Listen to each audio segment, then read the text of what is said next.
मैं डॉक्टर सुरेंद्र कुमार चंदे, सहायक आचार्य भूगोल, राजकीय महाविद्यालय टोंक।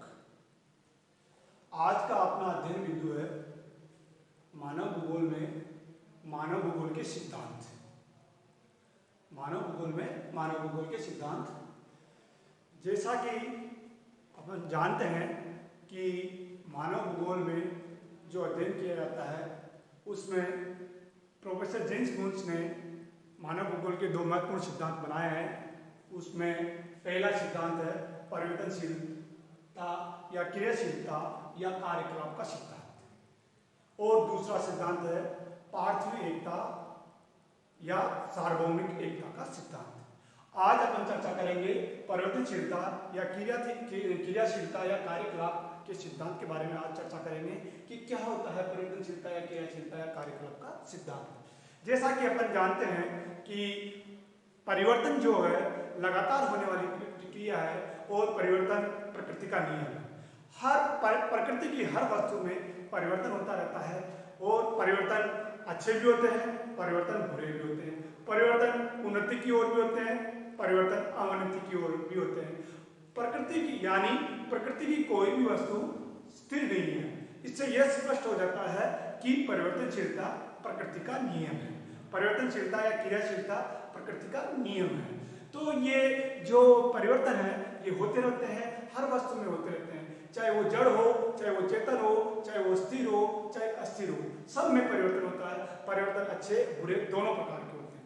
इन परिवर्तनों के बारे में अपन जानेंगे और इसी को अपन परिवर्तनशीलता या क्रियाशीलता का सिद्धांत करते हैं कि हर वस्तु में हर क्षण कोई कोई परिवर्तन होता रहता है। वो परिवर्तन उन्नति की ओर भी हो सकता है, वो परिवर्तन अवनति की ओर भी हो सकता है, वो परिवर्तन अच्छा भी हो सकता है और वो परिवर्तन बुरा भी हो सकता है, किंतु परिवर्तन होता है। यही परिवर्तनशीलता या क्रियाशीलता का सिद्धांत है। यानी जो प्रकृति में जो भी वस्तु है उसमें हर क्षण परिवर्तन होता है। इसी को परिवर्तनशीलता या क्रियाशीलता का सिद्धांत कहा जाता है। अब इस परिवर्तनशीलता या क्रियाशीलता के सिद्धांत को कई एग्जाम्पल या उदाहरण के माध्यम से अपन समझ सकते हैं। जैसे मानव का जन्म होता है और जन्म से लेकर उसके मृत्यु तक एक साइकिल चलती है। मानव जन्म होता है, बच्चे के रूप में जन्म होता है, फिर वो युवावस्था में आता है, फिर वो प्रौढ़ावस्था में आता है, फिर वो वृद्धावस्था में आता है और अंततः वापिस वृद्धावस्था में जाकर अंततः वापिस वो मृत्यु को प्राप्त हो जाता है। तो ये एक साइकिल चलती है और उसमें परिवर्तन होते हैं। इसी प्रकार से मानव का दूसरा परिवर्तन देखते हैं कि कहीं कहीं ज्यादातर जगह तो मानव की जनसंख्या में वृद्धि हो रही है, पर कहीं पर जनसंख्या में घटोतरी या कमी भी दिखाई देती है। तो ये भी एक परिवर्तन है। इस परिवर्तन को इसी प्रकार से जलवायु में भी परिवर्तन होते हैं। कहीं पृथ्वी पर अपन अलग अलग स्थानों पर अलग अलग प्रकार की जलवायु देखते हैं और उन जलवायु में भी परिवर्तन होते हैं। तो परिवर्तन वहाँ भी होते हैं। तीसरा परिवर्तन अपन देखते हैं कि जैसे अपन देखते हैं ऊंचे इस पृथ्वी के धरातल पर कहीं पर ऊंचे पर्वत दिखाई देते हैं, कहीं पर पठार दिखाई देते हैं, कहीं पर मैदान दिखाई देते हैं और कहीं पर घाटियां दिखाई देते हैं। तो जैसे जैसे पर्वत का निर्माण होता है और ऊंचे पर्वत बनते हैं, उसी प्रकार से दूसरी जो शक्तियां हैं उसको अनाच्छादन और अपरदन के पक्ष की शक्तियां हैं वो उसको काट कर वापस मिटाने का काम भी करती है। यानी जो पृथ्वी की आंतरिक शक्तियां हैं वो तो ऊंचे पठारों पहाड़ों मैदानों का निर्माण कर रही है और दूसरी ओर जो बाह्य शक्तियां हैं अपक्ष और अपरदन के रूप में उनको वापस काट कर समतल की स्थापना करती है। यानी आंतरिक शक्तियां विषमता लाती है और बाह्य शक्तियां समतल की स्थापना करती है। तो ये भी एक परिवर्तन है। तो इस प्रकार से परिवर्तन कई उदाहरणों के द्वारा अपन परिवर्तन को समझ सकते हैं और यही परिवर्तनशीलता का सिद्धांत है।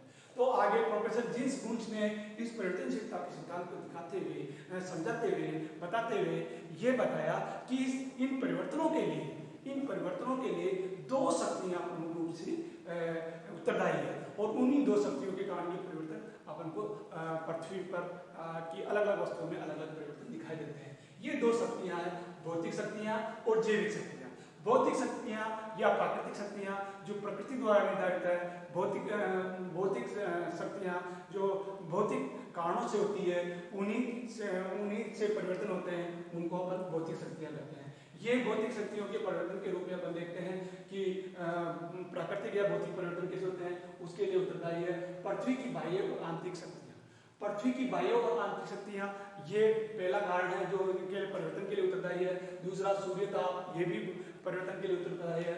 आगे बढ़ते हैं तो गुरुत्वाकर्षण शक्तियां, ये गुरुत्वाकर्षण शक्ति जो भी परिवर्तन के लिए उत्तरदायी है। पृथ्वी की गतियां, जो पृथ्वी में अलग अलग प्रकार की गति होती है, जैसे घूर्णन गति, परिक्रमण गति, वो भी परिवर्तन के लिए उत्तरदायी है। इसके अलावा जलवायु, ये सब कारक है जो भौतिक कारक है और ये पृथ्वी की वस्तुओं में परिवर्तन के लिए उत्तरदायी प्रमुख कारक है। ये है भौतिक शक्तियां। दूसरी जो शक्तियां हैं जो परिवर्तन लाती है वो है जैविक शक्तियां। और जैविक शक्तियों में जैसा कि अपन जानते हैं जीव से संबंधित है, सजीव वर्ग से संबंधित है।